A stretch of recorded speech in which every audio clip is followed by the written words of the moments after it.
এই নোটগুলি স্কিল যোগীর গাইডবুক থেকে নেওয়া হয়েছে। লিঙ্কটি নিচে বিবরণে দেওয়া আছে। এখন আমরা শিখব শ্রীরামপুর ছাপাখানার বৈশিষ্ট্য এবং এর গুরুত্বপূর্ণ অবদান সম্পর্কে। শ্রীরামপুর মিশনে উইলিয়াম কেরি, জোশুয়া মার্শম্যান এবং উইলিয়াম ওয়ার্ডের প্রচেষ্টায় বাংলায় গণশিক্ষার ব্যাপক উন্নতি ঘটে। এই তিনজন শ্রীরামপুর ত্রয়ী নামে পরিচিত হন। তারা স্বল্পমূল্যে স্কুল পাঠ্য বই সাধারণ মানুষের হাতে পৌঁছে দিতে সক্ষম হন।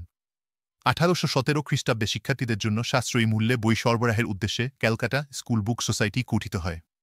এই সোসাইটির উদ্যোগে 1818 খ্রিস্টাব্দে কিছু স্কুল প্রতিষ্ঠা করা হয়।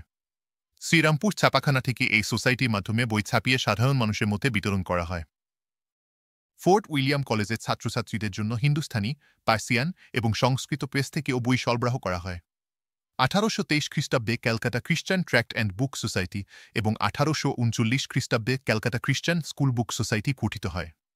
1850 খ্রিস্টাব্দে ভার্নাকুলার লিটারেচার সোসাইটি প্রতিষ্ঠিত হয়। 1816 খ্রিস্টাব্দে গ্রামাঞ্চলে শিক্ষার উন্নতির জন্য স্থানীয় স্কুল সম্বন্ধে আভাস নামে একটি কর্মপরিকল্পনা গ্রহণ করা হয়। 1818 খ্রিস্টাব্দে মিশনারিরা বাংলাদেশে 103টি প্রাথমিক বিদ্যালয় প্রতিষ্ঠা করেন।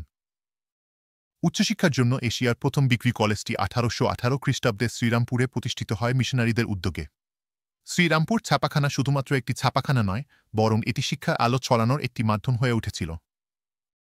আশা করি তোমরা এই বিষয়টি ভালোভাবে বুঝে নিতে পেরেছ। এরকম সহজ নোটসের জন্য স্কিল যোগীর গাইডবুক কিনে ফেলো। এই গাইডবুকটি ডাউনলোডযোগ্য পিডিএফ এবং প্রিন্টেড বইয়ের ফরম্যাটে পাওয়া যাচ্ছে, ক্যাশ অন ডেলিভারি অপশন সহ। লিঙ্কটি নিচে বিবরণে দেওয়া আছে। স্কিল যোগী মেম্বারশিপ নিয়ে আমাদের ওয়েবসাইটের সমস্ত কন্টেন্ট এবং হোয়াটসঅ্যাপে ডাউট ক্লিয়ারিং সাপোর্ট পেতে পারেন। তাহলে আজই স্কিল যোগী ভিজিট করুন।